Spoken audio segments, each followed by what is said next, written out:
Hello traders, you are welcome to this breakdown of the ICT daily bias trading strategy. All right, so in this session, um, we are just going to go through what daily bias is, why it is important, and how you can use it to align your trades with the flow of the market. First of all, we need to begin by defining what a daily bias is, right? You should agree with me that it's very important that we do that.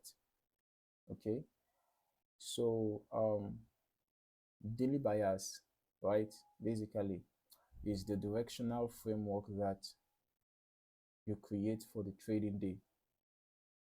It's as easy as that, as easy as it sounds. All right, it is the directional framework that you create for the trading day. So it is the process of asking, is the market likely to trend higher?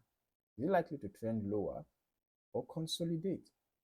So once you have an answer, your job becomes easier because now you only look for setups that align with the bias instead of trading blindly. So how do we determine daily bias? The first step is to study the previous day's price action. Now, this particular trading day has closed for the day. As at the time of recording this video is a Saturday, right? So the Forex market is closed. So now you can see that the very last setup we had was, a bullish engulfing setup, right? So once the new trading day opens, my bias is bullish because I'm expecting a bullish move considering this candlestick pattern. This is the daily time frame. So this is my daily bias. My bias is bullish. Just from studying the last price action on the daily time frame, I have a bullish bias. And I can go further to the 4-hour time frame. And on the 4-hour time frame, look at what I can see here. I can see price break out of a bearish trend line. You can see that with me, right? So on my 4-hour time frame, since I have a breakout confirmation, my bias is still bullish. Although, because of this gap created here, there is a possibility of price coming down maybe to an extent and then, testing that zone and continuing back upward. Right? We could possibly have something like this. And then on the 1-hour time frame, well, of course, we still have this strong gap here, which I expect to be filled. And you can see that price had already started coming down to fill this gap. Okay, then probably my 15 minutes could be for execution. I'll just be looking out for bullish setups. Maybe I can be watching out for price coming to test this particular zone. This is a change of, we had a change of character here, right? We have a bullish order block around here. So there could be a possibility of price coming to tap this bullish order block, right? There's a possibility, all right? Or maybe price might just, get rejected around this zone, okay? So because of that, I could patiently wait for price to come down before entering a buy trade, right? And after entering a buy trade, I could just set my stop loss below this zone in case of if price wants to misbehave, or maybe smart money wants to grab some liquidity below this order block. I could just set my stop loss here to be safe, right?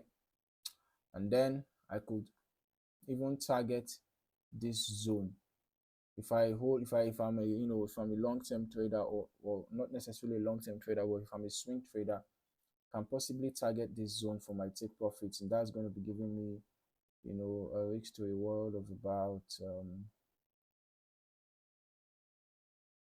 if you are a short-term trader, you can just target this particular high for your take profit. That's going to give you risk to reward 1 to 2, and that's absolutely fine. You're a short-term trader. But then if you can hold for maybe a few days, because just in case of if price misbehaves a little, you can target this 1 to 3 for your take profit. So this is pretty easy. All right, so just remember, the first step is to study the previous day's price action. Did the market leave behind significant highs or lows? Did price sweep liquidity and reverse, or did it break structure and continue? These are the footprints institutions leave behind, and they help us understand where price is likely to go next.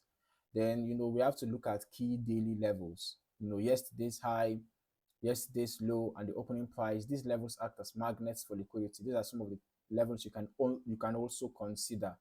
Okay, for example, if price is trading above the daily open, right, when the new candle opens now, if price happens to perhaps come down a little bit and then goes back up, it could even give us a sign that we could even have a continuous rally.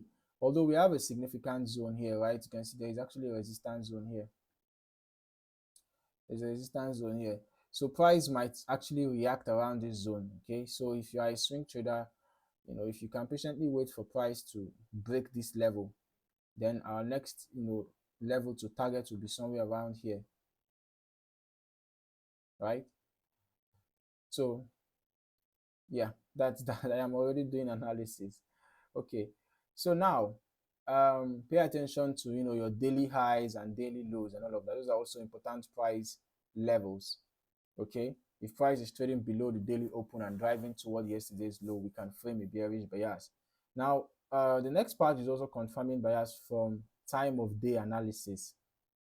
ICT emphasizes that certain market sessions like the London Open, New York Open, and New York several reversal times tend to confirm the day's direction, right? So if bias is bullish, you'll often see liquidity swept below lows before the London session drives higher.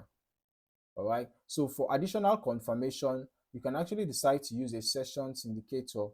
All right, and then you might be looking out for possible liquidity grabs before the London session opens or while the London session is opening. You can look out for possible liquidity grabs. Okay, if you have any liquidity grab, then that could be a sign that liquidity grabs below obvious lows, right, could be a sign that the price is likely going to go up after liquidity must have been grabbed below obvious lows. Okay, so now once your bias is defined, the key is to trade only in line with that direction, which in this case the bullish direction, since our bias is bullish. All right, okay, so if you have a bullish bias, your job is not to short every small retracement. Instead, you wait for pullbacks into demand or fair value gaps that align with the bullish direction. So this keeps this keeps you consistent and prevents emotional trading. It's also important to remember that bias is not about predicting the future. It's about creating a framework. So when your bias is wrong, the market will show you through price action and you simply step aside or reframe your bias. All right, this disciplined approach keeps you from over trading and chasing every move. By mastering the ICT daily bias daily trading strategy, you'll start seeing the market in a structured way. Okay, so instead of random setups, you understand the bigger picture and trade with clarity. This is how institutional traders think. Okay, and it is why defining daily bias is a cornerstone of smart money concepts. Now, if you found this video helpful, make sure to click the like button and subscribe to the channel so you never miss future uploads. Okay, leave a comment below and let me know what ICT concept you want me to cover next. Thank you for watching, and I'll see you in the next video.